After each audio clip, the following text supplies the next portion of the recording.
Ride the Wave Media and novel Daybreak by Crescent Communities present the Wittc Movie Project.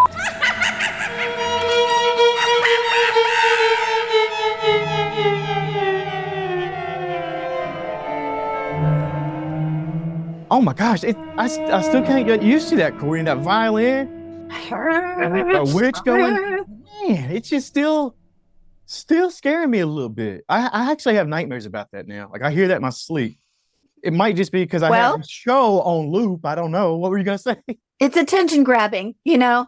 You're sitting in a doctor's office, that comes on. It's gonna get the whole room excited for what you're watching. It is. And what you're watching is the Wittc Movie Project right here on Ride the Wave Media. I am Just Blane. This is Courtney Pearl, host of Practically Magic, our Wittc expert here. Right? Yep. That's what you're here for. She dances over there. I always get a little bit worried when you start doing that because I'm like, is she having a good time or is she hexing something right now? Either way. Yeah, right. I'm kind of scared. I even questioned it. I don't even know. It's powerful stuff. Dancing is. Yeah. What I do know is that this Wittc Movie Project is leading up to an incredible event, October 26th at Novel by Daybreak by Crescent Communities. At Novel Daybreak by Crescent Communities. Yes. Tell me more, Courtney. Tell me more. We got more details. Oh, so excited. Land of a Thousand Hills has agreed to donate some prizes. So we are having a costume contest. So dress up if you like dressing up as witches or anything from the Wittc movies that we've reviewed so far. I love that. And if you want to see your movie that you so much love and favor, you better vote. The polls are out there. We've got all the past weeks up. Midsummer got a lot of votes. Suspiria got a lot of votes, but no surprise there. It was no surprise because it was Suspiria versus Suspiria, right? So yeah. What else we got to talk about? The event, live cake parties. Yeah, we'll be decorating the event. This thing went from us just gonna be showing a movie out in the parking lot. Yeah, we're like, come watch a movie with us. And now we've gotten this, it's turned into an actual whole event. Like Live Cake Parties is going to decorate. It's going to be a haunted house looking theme with probably witch. I don't even know what's going to happen. Yeah, Carla's amazing. She's going to make it look real. She's going to set the mood for us. She's amazing at getting like a whole vibe going for an event, right? Like the decorations, it's a journey. It's not just a party. It's a journey. Is that her tagline, or did you just make that up? I just made that up. We got to send that over to Carla. She should hire me to come up with taglines. Yeah, right. Carla, if you're watching, Courtney needs some money on that right there. It's a trademark.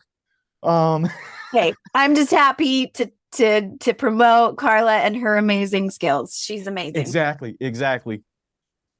Let's get to today's 2 movies / 3 maybe bonus. Yeah, we're going to kind of add in that bonus movie because I just feel like we can't talk about these 2 movies without that 3rd movie being mentioned.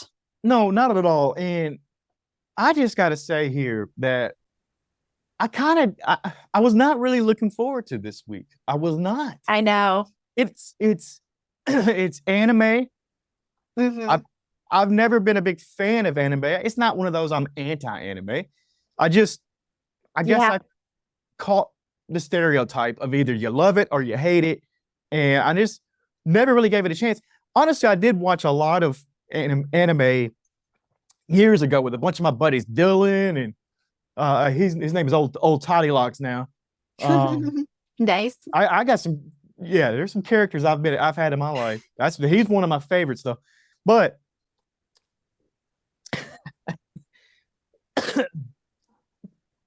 I'm thinking about those times now. I'm like, all right, I'm reminiscing. You got transported to another time. I did. But I put this off for far too long. And I got to say that one reason was it was anime. Another reason was, let me tell you how this happened because it was really messed up. I was in Hollywood for a red carpet event. Yes, I'm tooting my own horn. But as I was there, I was trying to prepare for watching these movies. This was on my schedule.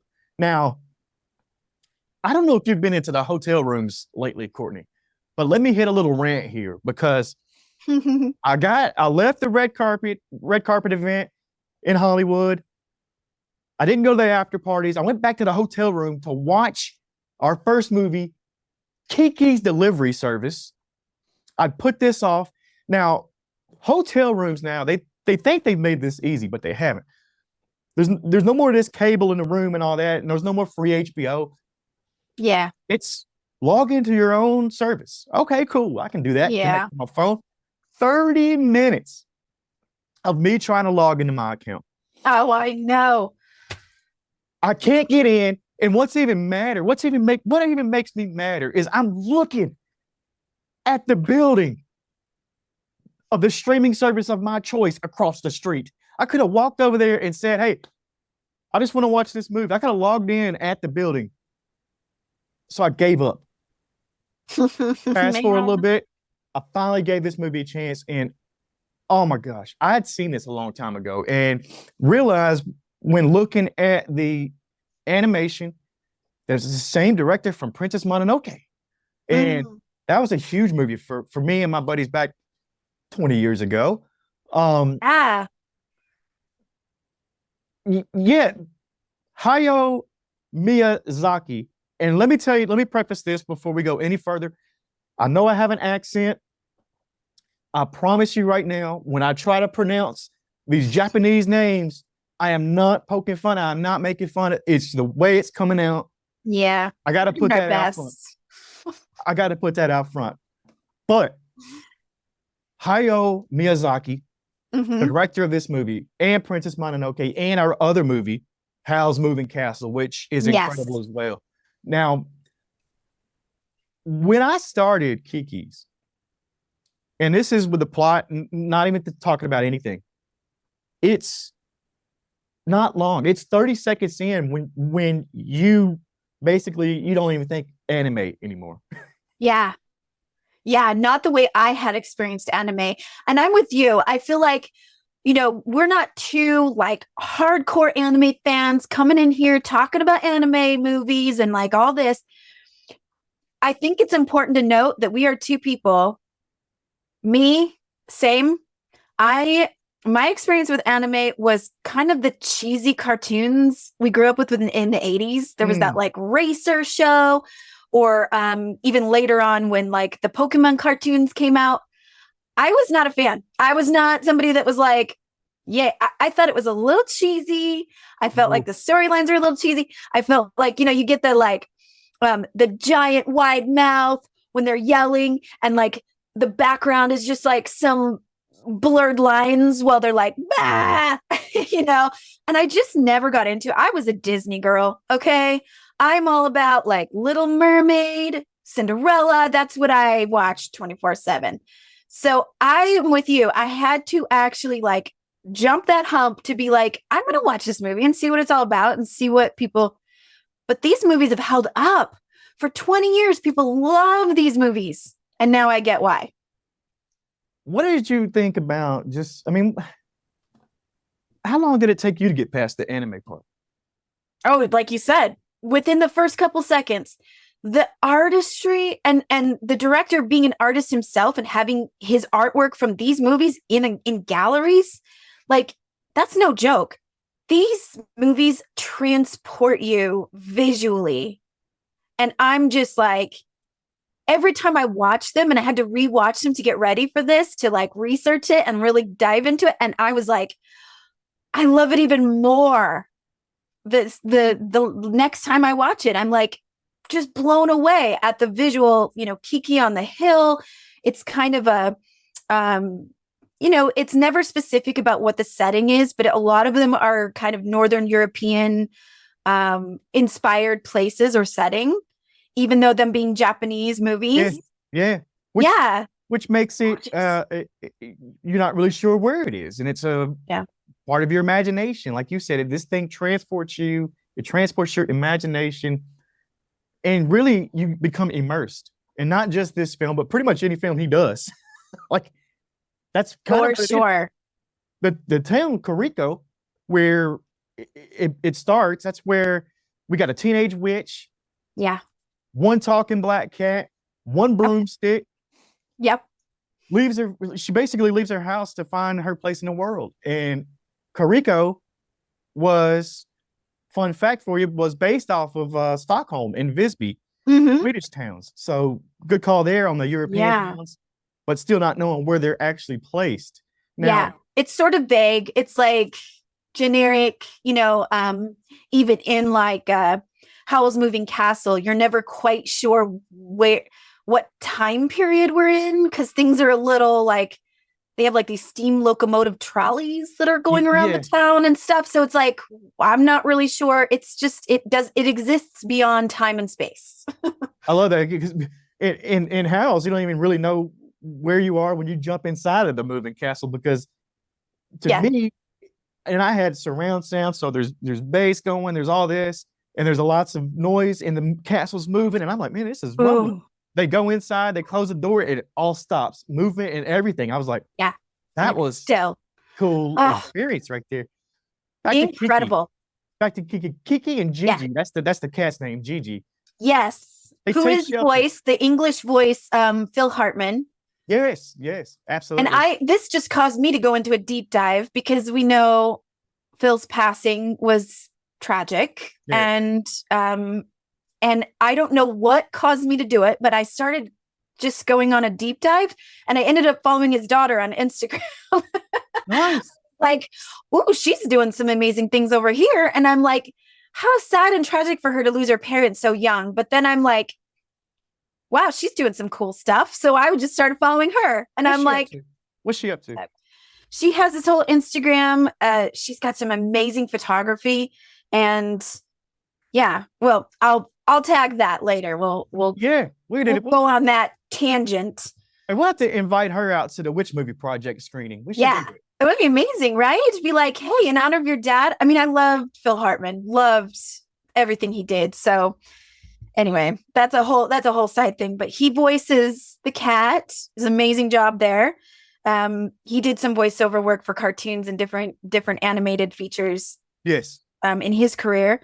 But what's interesting to note about the cast here, the English cast, right? Like, it was dubbed in English by English actors, which is what I focused on, because that's what I watched. But a young Josh Hutcherson as Markle, as was in Howl's Moving Castle. Sorry, that was a different cast list. It's all right. I was excited. Josh Hutcherson. Sorry, I was excited.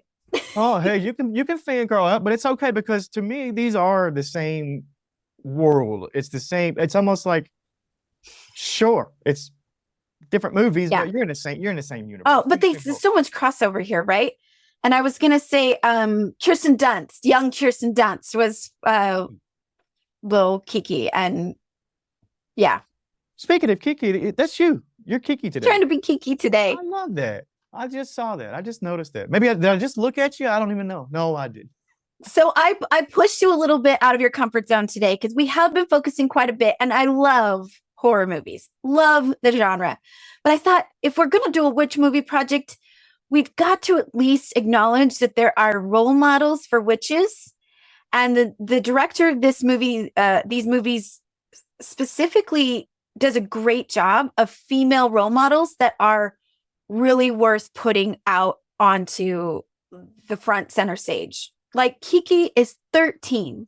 Yeah. And in this make-believe world, 13 is when young witches go out into the world and start their training, which in a real life world, I'm not sure any place on earth where that would be safe or encouraged for a 13-year-old to be like, I'm going out to make it in the world on my own. And this is why I love this movie. And I have to say, some of the movies I've picked for this project have been more along the lines of, let's highlight what a witch really is. And that's a woman in total control of herself. WITCH. In total control of herself. That's Kiki, right? She's like, I'm 13. I'm ready. Put me out there. She gets on her broom. She's like, packed her bags. She's flying into trees a little bit. Yeah. I love that part. You know, not quite confident on the broom. And then she does the little dip off, and you're like, Oh, there she is. Yeah. And at one point in the movie, because we're gonna skip around a little bit here today, but she kind of loses her powers when she kind of loses some confidence in herself. She realizes that she can't fly, or she's lost that the natural ability to just take off on the broom. And there's a scene where she's like running down the hill and she keeps leaping into the air and then she falls. And I said, is this kind of like dreams you have of flying? I don't know about anybody else, but for me, when I have dreams of flying, sometimes I'm like, I know I'm supposed to be able to fly. And I'm just like running and falling and like jumping. What's it? So you can interpret dreams. See, what would that dream interpretation be? Well, I think as far as how it plays a part in the movie for Kiki, it really feels like it connects like that to me.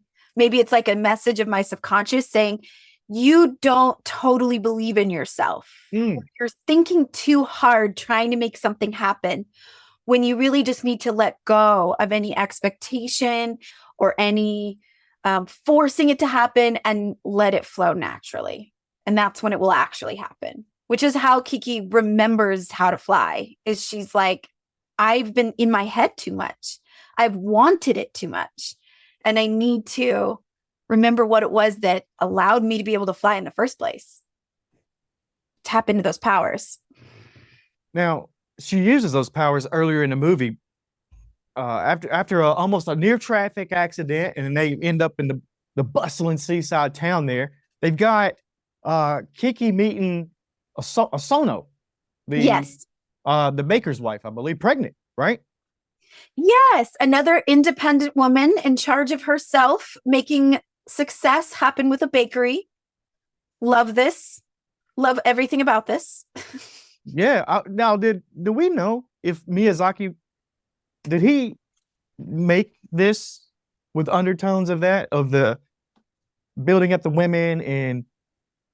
He has been noted. I've seen a lot of reviews that it is noticeable that a lot of the themes that he is chosen, and not that he wrote the script or anything, but he's chosen for his portrayal of women and girls and empowerment in their characters as the heroine of the story. Yeah. So because I might cross the line here, but there's a little bit of the animation and stuff in there that it almost feels a little bit sexualized. It's different positions they've got the art in, and it's. Yeah, it could be perceived that way. And I have to note that, when we first meet Tombo, the young boy who ends up being a good friend to Kiki. I mean, so we'll forgive him for that. But in the beginning, he's a little pushy, right? He's trying to talk to her. I think he's just really excited that she's a witch and she can fly. And he is a aviation obsessed.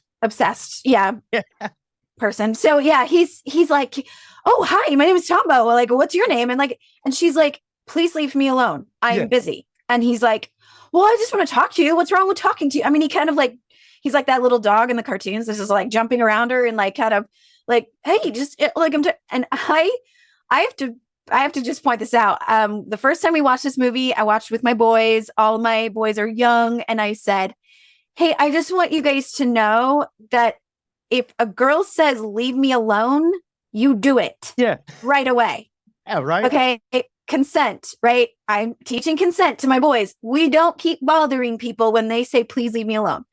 They're setting a boundary and you need to respect it. And, so he kind of like wears on her. I mean, eventually throughout the movie, he shows up as, I'm really just a friend here to help. I just want to connect with you about flying. That's something we're both interested in. Yeah. And it turns out he's a really good friend, and that's great. Yeah, it's basically like she's starting to settle into her new life, basically of normalcy, and then she's got this awkward friendship. This boy that keeps showing up But I mean, she's building these connections while she's trying to do her training. So she doesn't know what her specialty is going to be. She realizes flying is kind of the only thing she knows how to do.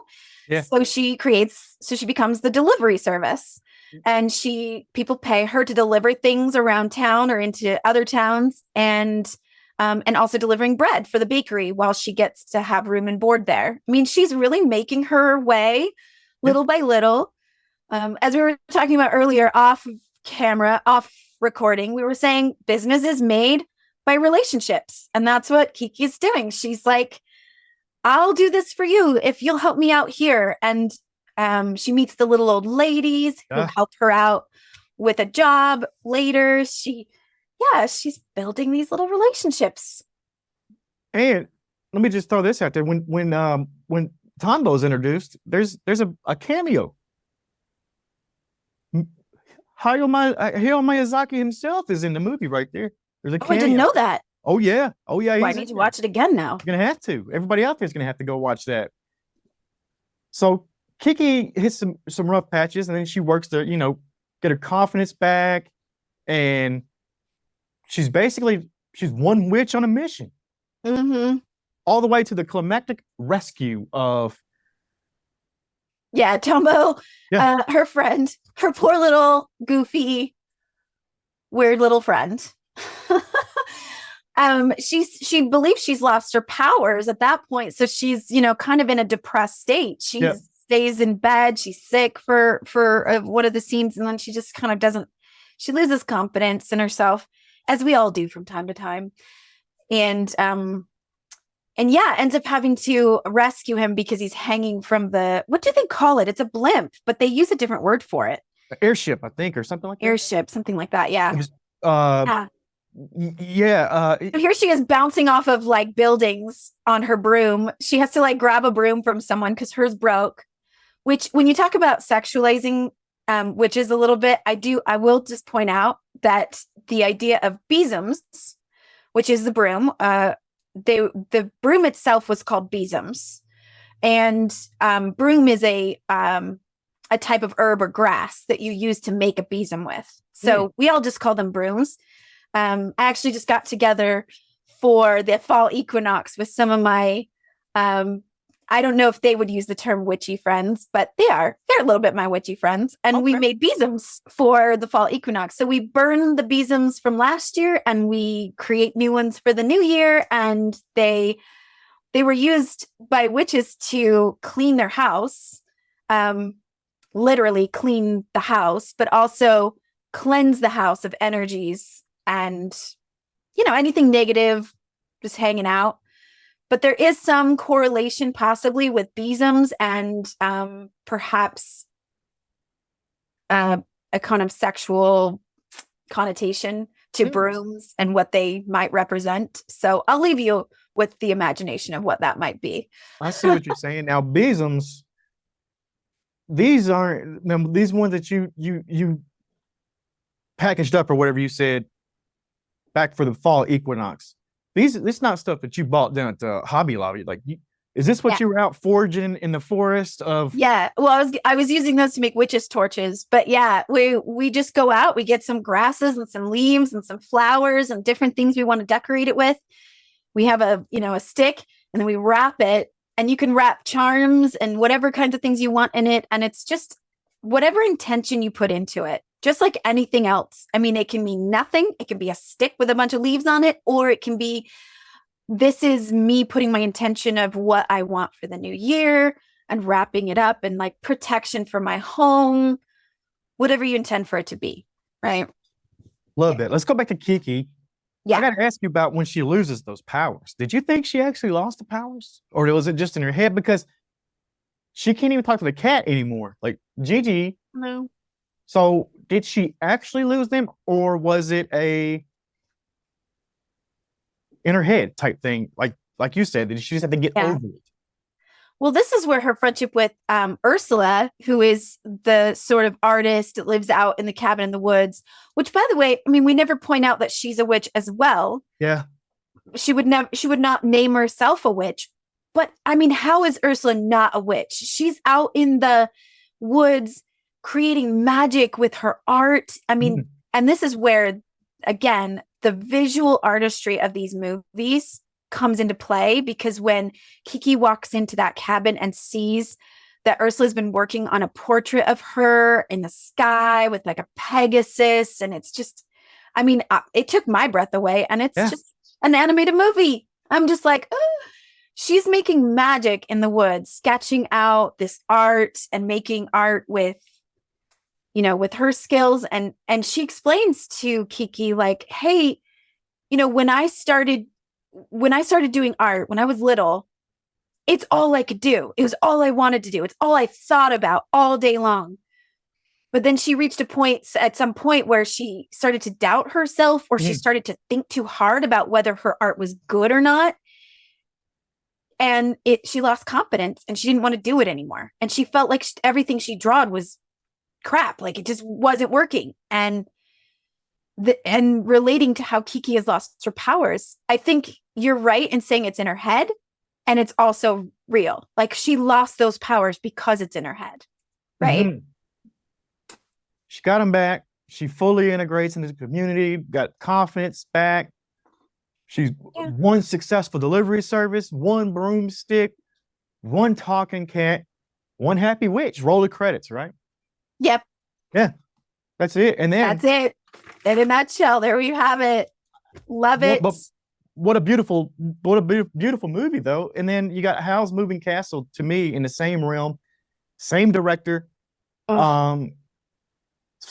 different premise, but you still got you got witches. Mm-hmm. Magicians, magical people, turnip heads. Yeah, turnip heads.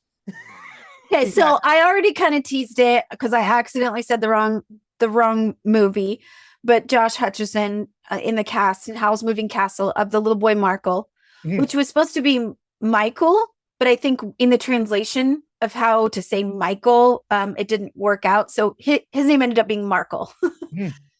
So that's how that came about. But Christian Bale, this is the second Batman to do voiceover work for the studios. Michael Keaton was in another movie of the same studios. Ghibli. There's a million ways to pronounce this from what I've seen. Yeah. I think I say Ghibli, but I'm not sure if that's right. Because again, we're not like super huge fan, like, so the fandom of the studios can forgive us maybe a little bit. Please. Yeah. Please. Emily Mortimer playing the young Sophie. Yeah. In this. And Christian Bale's Howl. He is Howl. Yes, is Howl. Correct. Yeah. Oh. And I mean, for all of those romanticy readers out there, Howl's Moving Castle is like right in there with like fantasy romance genre of like heroes with wings. Yeah. Strapping handsome men with fae magical powers can turn themselves into a bird or whatever. Like it's all right up our alley. So we love it. Go through the rest of those people that are voices in this. Yes, we have Gene Simmons, old Sophie. In the Japanese version, the same actress does young Sophie and old Sophie, but in the English dubbed version, they have two different actresses. Yeah. Also, the same voice actress that played Kiki did Ursula in the first movie. She did both voices. Oh wow! I was also saying Billy Crystal played Calcifer in Howl. Yeah, I picked up his voice instantly. I was like, oh yeah. That's one of those that like, yeah. And I was just watching the our third bonus movie, Spirited Away, last night. The cast was not quite as well known to me, but the voice of the guy that does the dragon, and I was like, oh, that voice. So like before I looked it up, I was just listening to it going, that's so familiar. Who is that? Oh, So Billy Crystal, that's definitely one that you listen to and you're like, oh, I know that one. I know that. Yeah. For sure. You got anything else on the cast there before we get into the movie? No, I think we'll get into Howl's Moving Castle. We'll focus. We got this. Howl's Moving Castle is incredible. I mean, I really I forgot how much I liked it. And then I watched it again and I was like, oh, this movie is amazing. Once again, animation right off the jump is incredible. Hooks you, brings you in. We got basically in the first little bit of the movie, you got Sophie Sophie's a witch, or not a witch? Yes. Okay. So that's up for debate. However, I will say that this Howl's Moving Castle was it was inspired by a book. Howl's Moving Castle was a novel by Diana Wynne Jones, who wrote the book. And in the book, Sophie has powers. Mhm. And she has a fire demon. I don't know if it's Calcifer, but she has her own fire demon. So I haven't Right. read the novel. I don't know how that works, but she does have powers of her own. And they decided when making the movie, they adapted it, they changed some things. The author was still really incredibly happy with how everything turned out. She was very like supportive of them making changes. But that was one thing that was a little bit different. And when you watch the movie, it feels like Sophie doesn't have powers. However, I would dare say that definitely she has powers. Okay. But it's not concrete. Like, this is up for Yeah. debate. May not look like the way that Howl has powers. It may not look like the way that the Witch of the Waste has powers, but she has influence in a certain way that is undeniable, right? And several times they say things like, she comes right in and she starts like, I don't know, kind of bossing Calcifier around. She's like, do this, and, here, move there, do this. And she shakes up the castle, Markle, Calcifier, Howl that lived together there in the castle. Like, she shakes things up and they're like, wow, Calcifier doesn't usually listen to anybody else. Yeah. Like, so how can you deny that she doesn't have some influence on how this all plays out? And Calcifer's a fire demon, so if he's listening, then she's probably got some sort of supernatural control or something, right? She I has like that. some authority for sure. Now, And I want to point out, so as we're going through the movie, we start out, so we have, again, Sophie in the beginning, she's a young girl. She makes hats in her father's hat shop, and she's moving through the city. She gets cornered by some soldiers and they're harassing her. yeah, So we have kind of a similar situation in what was going on with Kiki, where she's getting kind of bombarded by Tombo and she's like, leave me alone. But Sophie's not strong enough in herself yet to say something. She's very meek. You can see her kind of being scared. And they're like, ooh, what's the little mouse afraid of? Oh, she's even cuter when she's scared. And again, I had to point out, I'm like, hey, this is not okay. yeah. We don't act like this to people. It's And a good rule. Those are grown men to a little girl too. And it's borderline uncomfortable to watch that part, honestly. Yeah. And I mean, it being a family movie, it's like, this is interesting that we're showing this kind of side of things where it can be like, this is how women feel all the time. Oh, As opposed to how Kiki feels confident, 13 years old, going out into the world to make her fortune, go out and do her thing. She's not scared at all. But I mean, Sophie has reason to be scared. She's like, there's soldiers everywhere. there's a war. There's a war going on. Yeah, and the During war this plays whole a pretty big part of the movie too. Yeah. And right here, though, Sophie goes into the hat shop. We got to mention this. It's at the very beginning of the movie, early on. This old lady walks in, tells her she's tacky, tells her she's the tackiest thing in there.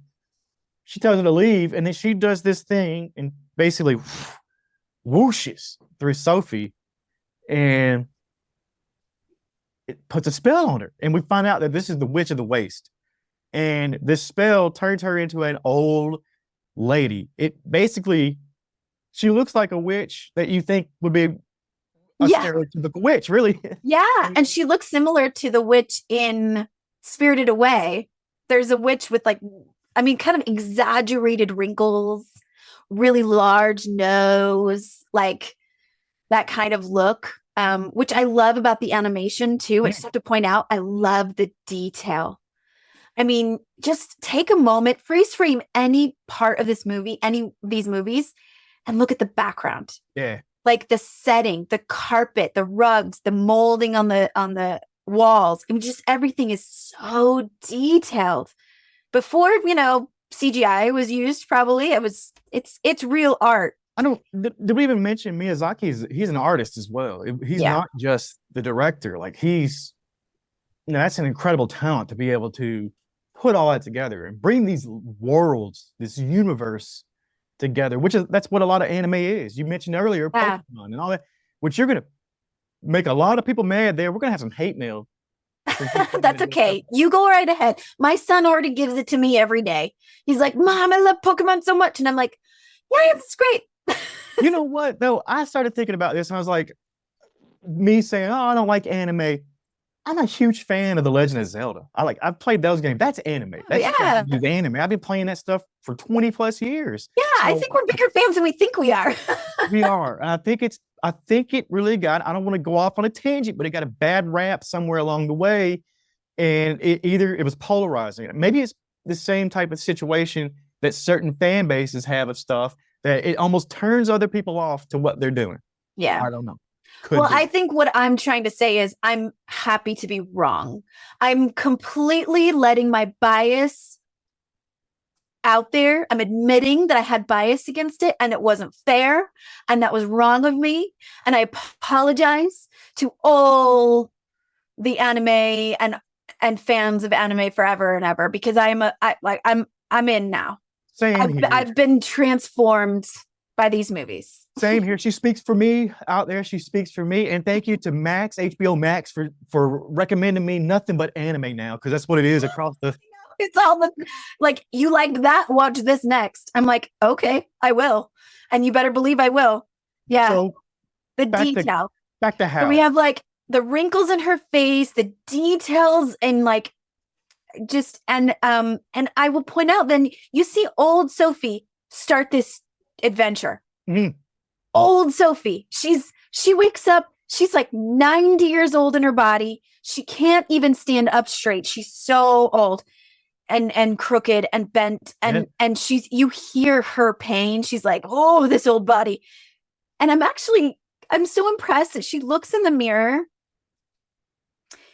that first day and she's like, all right, yeah, we can work with this. I was like, really? Yeah. I woke up and I was 90 the next day. I'd be like, oh my gosh, what am I going to do? I mean, I'm a little bit vain. I'll be honest. I don't want to look young forever, but I love this. I love that she loves herself old. And you see a different Sophie from when she was the scared little mouse in the beginning. She becomes brave. She goes out and she starts this adventure. She is not even afraid to jump on Howl's moving castle, which she thought was someone. The rumors are that Howl eats the hearts of young girls. She eats their hearts. And she's like, well, now that I'm old, I guess I have nothing to fear. And she just hops right in. And I love it. And not only that, but she moves in to the castle and just gets comfortable. Things start to change, like you said earlier. People start to listen to her, and you even have the Witch of the Waste moving in with her. Oh gosh, that part of the movie. Oh, she kept saying, "If I ever see that Witch of the Waste, I'm gonna," and she's mad at her for cursing her. But by the end, when all the things have happened, and we were, lots of things have happened. But eventually, this poor Witch of the Waste, who is I don't know, senile by this point, and just then Sophie had such a good heart. She's like, well, she's not threatening anymore. She has no powers anymore. There's the scene where she's spoon feeding her. Yeah. Did you see that? Oh.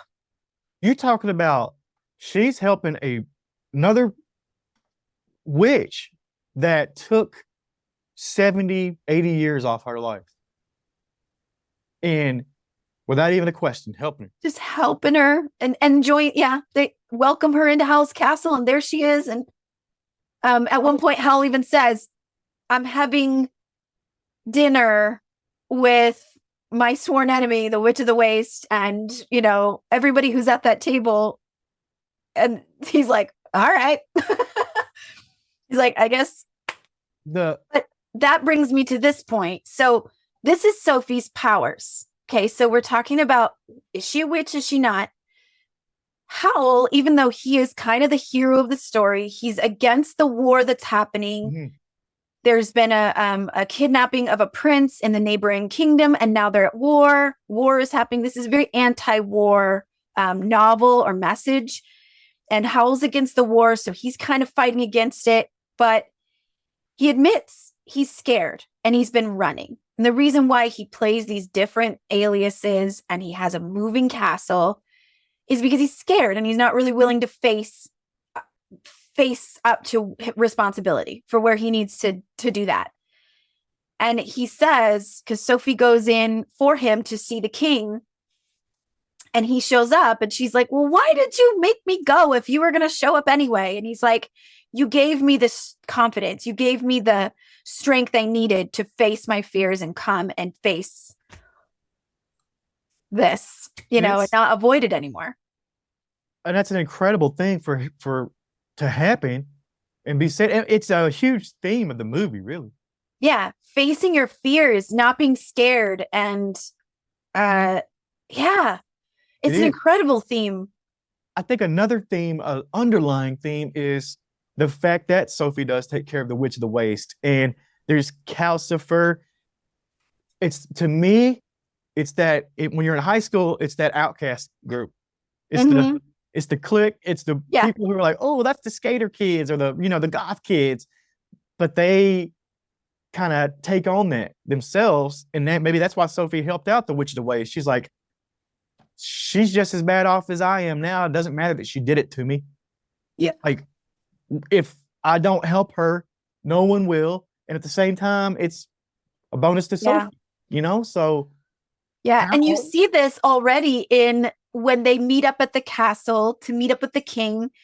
The Witch of the Waste is there and she's still not very kind to Sophie. She's, talking to her. And then they have to climb that staircase. Oh, yeah. The staircase scene is one of my favorites in the whole movie. Watching Sophie, this old woman, just, bones creaking, and she's just huffing and puffing. And then she goes back down and grabs the dog. Yeah. And she's carrying the dog with her up the stairs. And then the Witch of the Waste is just sweating bullets. I mean, the detail in the animation here is fantastic. She's just, you see like her neck is melting into her body. Intense. I loved this. I loved this whole scene. And then every scene after that showed the Witch of the Waste after her powers were stripped of her. She looks completely different in her face. And every scene where you see her face and she's just sitting there like, oh, with her little nose. And I mean, this is where anybody listening right now who hasn't seen these movies, please go see these movies. It is incredible. It's just, both of them. All three of them. All three. I haven't seen, what is it? Spirited Away? Spirited Away is our third we have to mention bonus. Yeah. There is a witch in Spirited Away who owns a bathhouse for the spirits. Okay. So the spirits come to relax and rejuvenate. And the movie is again about a little girl. So we have this little girl who's the heroine. She and her parents walk through a tunnel.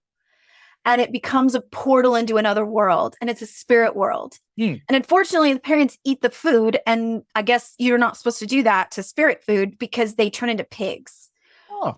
And they're kind of kidnapped by the witch in this movie.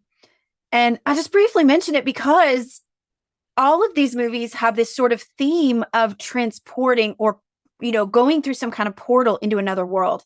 Almost every culture that I've come across in some way, shape, or form has a mythology about another world, right? Like Egypt has the underworld. In Celtic folklore, it's the other world, the Anuvan, or the Fae world, if you will. And it can be the spirit world. It can be a Fae or magical world. But in a lot of folklore, in a lot of mythology, it's like you can step into it at any time. You may not have to go through a portal, but you may be walking in the woods and suddenly find yourself in a place where time and space don't exist. Like you could be there for what feels like a couple of days and then come back and it's been 7 years. Or, or you go and you feel like you've been there for a decade or an entire generation, and then you come back out of it and only a few minutes have passed in the real world. This is a very common thing you see. You see it in like the Chronicles of Narnia, in Stranger Things. We see this theme a lot, right? So these movies all have it. I've known some people that experimented with some drugs that have done that to them, where they went. Some people out there, I know. Some people. Yeah, no. Won't say who. No, I won't say who. Yeah, but isn't it interesting? It is. I love that take on Spirited Away. We got to wrap up Howls. For anybody out there listening, we don't want to leave him hanging. Yeah. But basically, he has the confrontation with his former mentor. Some magical duels. The bombs are going off. There's his internal battle, basically with the demons. His castle's attacked. Sophie saves the day. There's a collapsing castle. Animation is on point here. It's wild. Yes.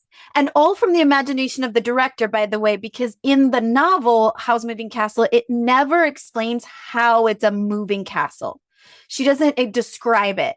So that was all him. That was all him coming up with the legs and the whole thing moving like a robot, kind of, bits and parts that all move independently. The chicken legs is a throwback to Baba Yaga's house, the witch who lives in the woods. Her house is on chicken legs. I just thought that was an interesting connection. Yeah, I love that. Good Easter egg that you found there. Yeah. That's what you're here for. Love that Baba Yaga, Yeah, that's what you're here.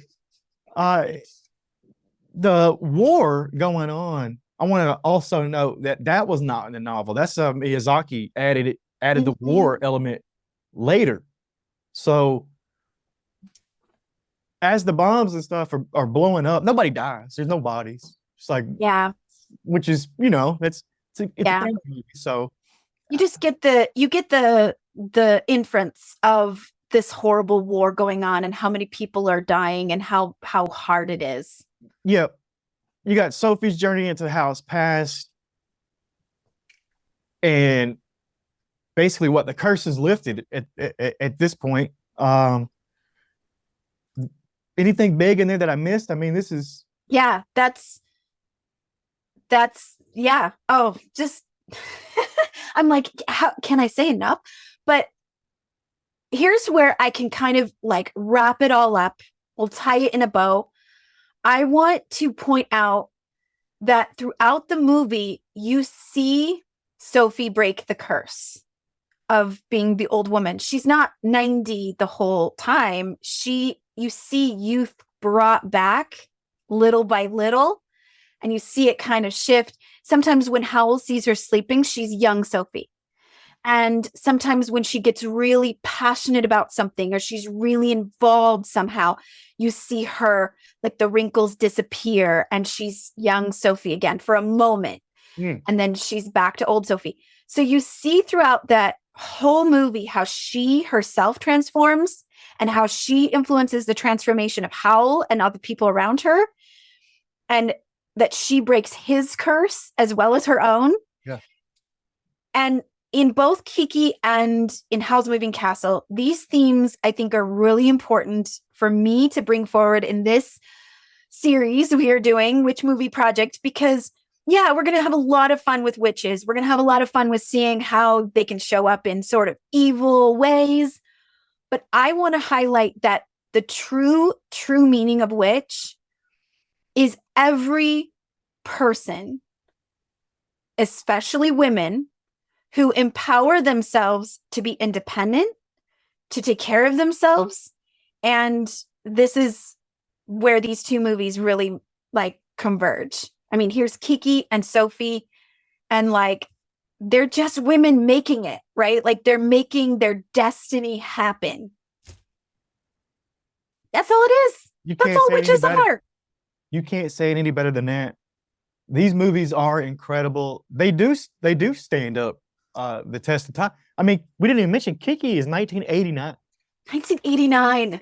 And the animation is still like, it totally holds a candle to anything coming out not just the animation, but the message itself. It's very clear today, all across the world. Political environments, any kind of environment you want to think of, is still very, very relevant. These two movies, though, I loved them. Once again, thanks for Max for recommending nothing but anime for me. There's Ponyo out there. There's all these other ones out there, too. I love Ponyo. Yeah, Princess Mononoke, though. People got to go watch Princess Mononoke. That's an all-time classic. The next one. Doing that one. Yeah. That's an all-time classic there. Anything else before we wrap? Thank you for indulging in my little side quest here of some movies that maybe present witches in a little bit different light, so that even people who would never have called themselves a witch or would never own that title, I didn't think I ever would either. But after seeing a portrayal of witches in this light, or in some of the movies we have coming up in our next few episodes, I'm proud to call myself a witch. And I hope more people will be proud to call yourself a witch. We'll leave it at that. Now, if you haven't listened to all the other episodes, check out Ride the Wave Media on YouTube. I believe it's at Ride the Wave Media Podcast. That's our channel. You can see all of our videos only there. You can listen to this thing on all the major platforms. The Wittc Movie Project. Got a couple more episodes coming up, all leading up to the big Our event novel, October 26th, 6 p.m. Get your tickets. We're going to have to limit the number of tickets, people. It's indoors. So get your tickets early. They do have some windows over there, though. This is Novel Daybreak by Crescent Communities. They got some windows, so we may have some people that we could put around the pool area or something. I don't know. Oh, that would be fun. Yeah. We're going to pack it out. VIP. Live Cake Party. Let's go ahead and name off our sponsors here. We got Live Cake Parties. Thank you so much. It's going to be an incredible event over at Novel Daybreak by Crescent Communities, who is sponsoring the event too. Pure Sweat and Float Studio, South Jordan. Thank you so much for that. And also Land of 1,000 Hills, coffee shop right here in Daybreak. Yeah, they'll be serving food and drinks when we have our event, because they're right there at Novel. They're right in the center, their own little coffee shop. And then, they're getting involved in this. So that's going to be awesome. For the costume contest. Don't forget to mention the costume contest. Got to dress up. These kinds of events are just more fun if you dress up. It's going to be incredible. I can't wait. See you guys there. Once again, thanks to our sponsors, Novel Daybreak by Crescent Communities, Pure Sweat and Float Studio, South Jordan, Live Cake Parties, and Land of 1,000 Hills. Thank you guys so much. We'll see you next week.